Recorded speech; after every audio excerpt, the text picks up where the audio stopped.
Do you recall when you first heard this music?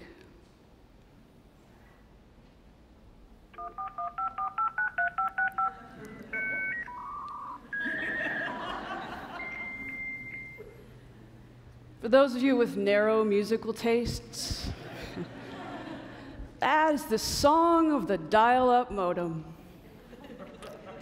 And when I first heard that melody, my entire life changed because I was connected.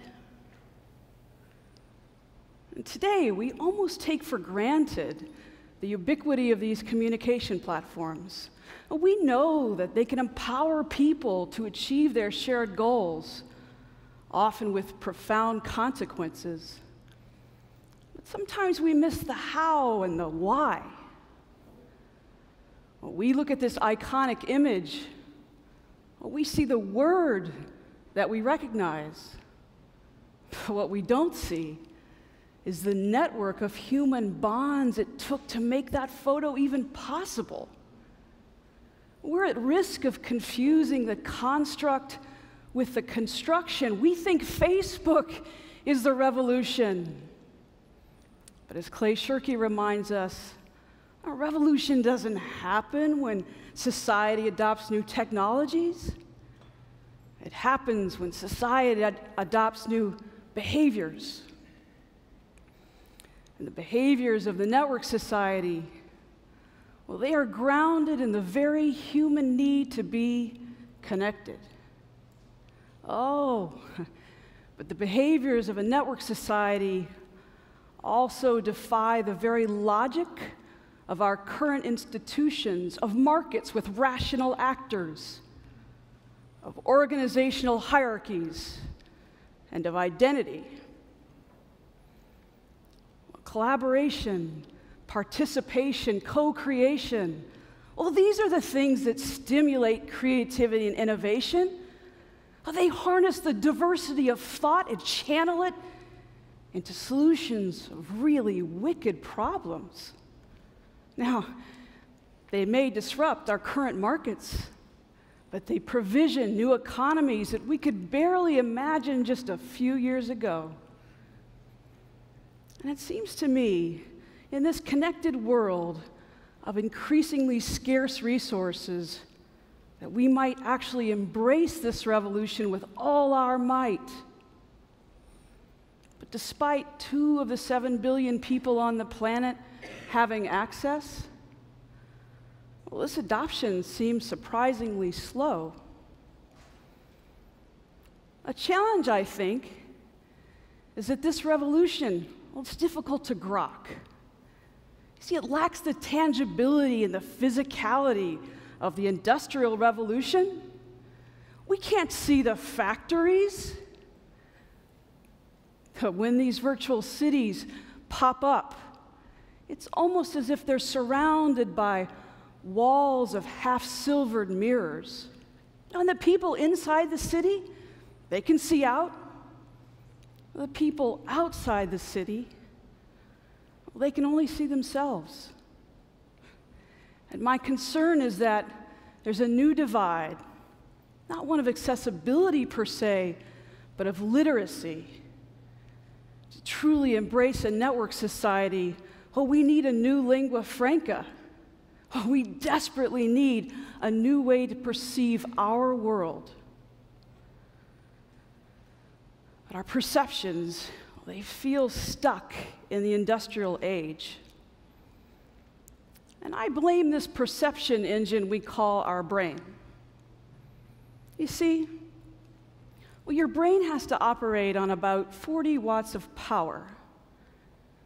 And so it has to be insanely efficient. Well, it does so in clever ways. It leverages your past experiences, categories, and containers with which you're most familiar, all to save those precious resources and not really have to think. I mean, let's face it, your brain, just a lazy hunk of meat. Yeah, and it's grounded in love's familiarity. But the network society demands that we shift our perceptions from containers to connections. Well, the good news is that this shift, that's pretty easy to do. You just immerse yourself in novel new experiences, introduce yourself to new ideas, and connect yourself to really different people. But the better news is, these virtual cities, these communities, these worlds, they provide a way to do just that, fairly simply. But a word of caution. If you want to march into a virtual city still wearing your industrial age brain, well, bad things can happen. Let's do a little thought experiment. Imagine you are the head of a large corporation, and you have decided it's time for you to explore a virtual community. And so you march in. And as you're wandering down the streets, you duck into a blind alley, and you're faced with this scenario. It's pitch black, and you are likely to be eaten by a grue. Now, fortunately, a city dweller has seen you make this mistake, and he's trying to reach out to you. He's trying to contact you, but he can't get on your schedule. He calls over and over, and he's told, call customer service. They're Monday through Friday, 9 to 5, except Monday's a holiday, so try Tuesday. And the waiting time's just about 20 minutes. And in the meantime, your industrial age brain is categorizing and containerizing a grue. Animal, 4 letters, like a dog or cat, probably unassuming. And it's reminding you of all of your past success, year after year of double-digit growth, and finally you declare, I am too big to be eaten by a grue. And so you march into the darkness, and you make some progress, but eventually you are in fact eaten by that grue. Now, the network society, well, it might approach the problem a little differently. It might ask the city dwellers. So it seems I found myself in this dark place. There's this thing called a grue. I'm not sure what that's all about. And my business intelligence tells me that there's a non-zero chance I'm going to be consumed by said grue. Does anybody have any ideas? And that same city dweller, now you recognize as Grue Slayer 1534, gives you the answer. Light a torch. See, grues only live in the dark. One day I was on Twitter, and at the top of my feed there was a post from one of my colleagues in New York. It seems he had a problem. He needed a Slovenian translation. Well, as it so happens, I know someone in Slovenia. I met them in a virtual world, and we're Facebook friends. So I messaged my friend, and I explained the situation, and she was happy to help. Problem solved. You see, the network society looks at work in different ways.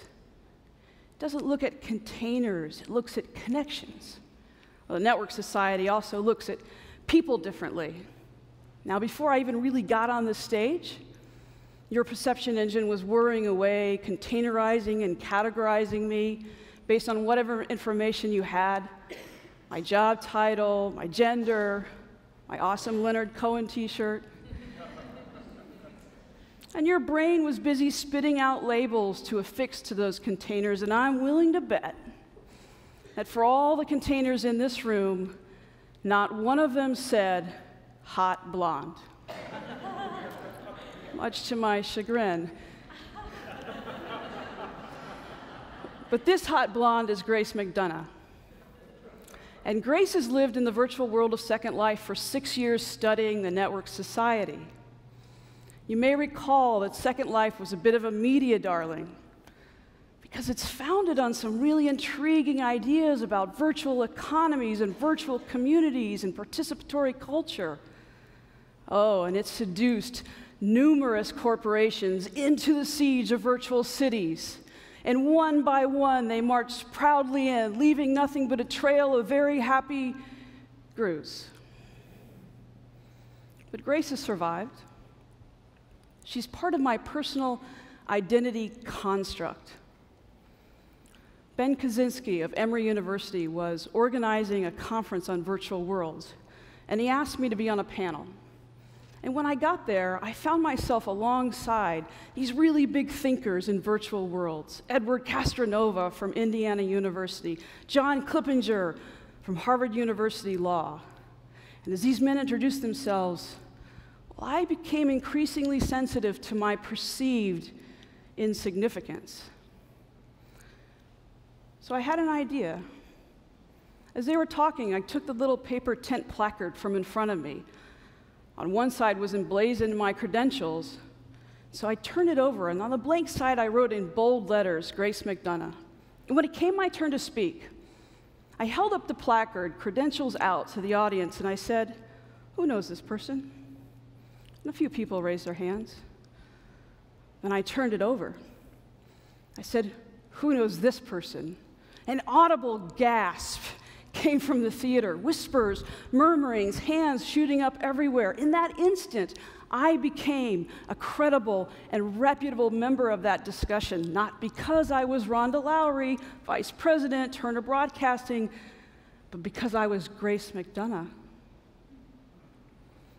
See, identity is a construct. It is not a title.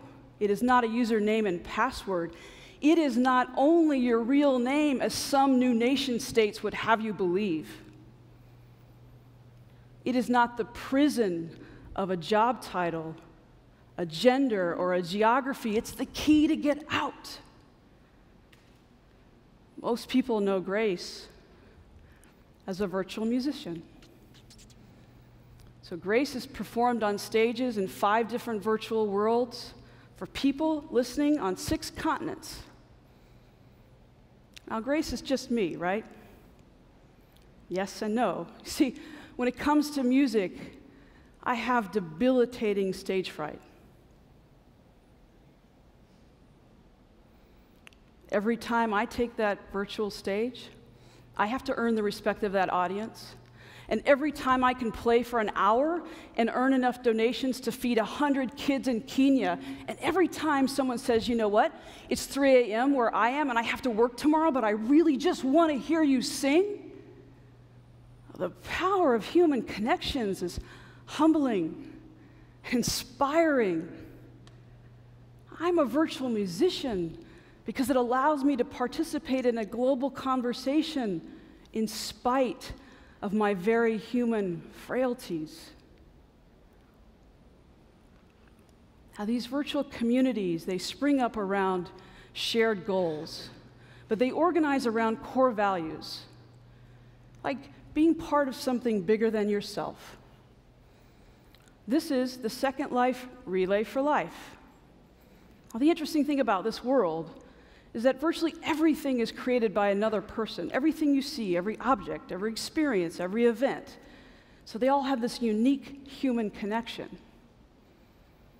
Last year, the Second Life Relay for Life raised $375,000 for the American Cancer Society. And since 2005, we've raised over $1 million. But these shared experiences, these events aren't free. They're hard-earned. It takes true grit and many thousands of hours and thousands of people to create, to host, to schedule, to orchestrate, to sing.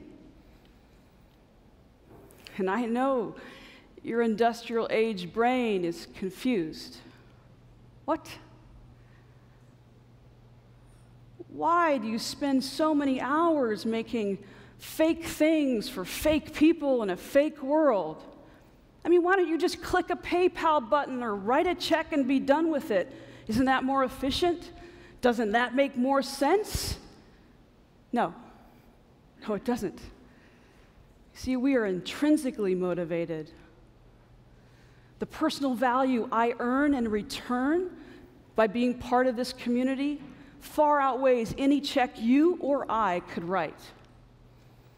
Well, the industrial age seeks operational efficiencies, human connections, and human motivations be damned, and that is an unsustainable mindset. We talked about individuals. Let's talk a little bit about corporation. Somehow I was able to convince the president of CNN that there was a value in immersing the participatory journalism team known as iReport into a virtual world so that we might learn to understand what motivates people to participate in this giant story arc of our lives that we call news. Well, they dove right in. They didn't build buildings or bureaus.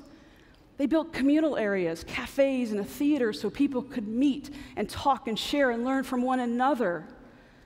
And after we'd been there for a while, I met with the team and asked them, how's it going?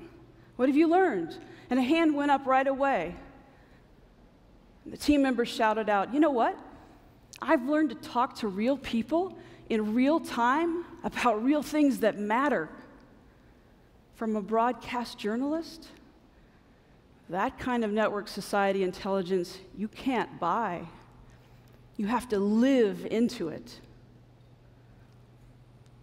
Well, the stage is set for a human-powered revolution, and the price of entry is just a new literacy. Virtual communities can provide very real results. It can immerse you in new experiences, introduce you to new ideas, and definitely connect you to very different people. This revolution is going to find its legs. And when it does, it's going to wash over this planet, geography be damned. So if I can leave you with just one appeal, I'll borrow from the words of Curtis Mayfield. People, get ready. There's a train a-comin', and you don't need no industrial age baggage. Just get on board. Thank you.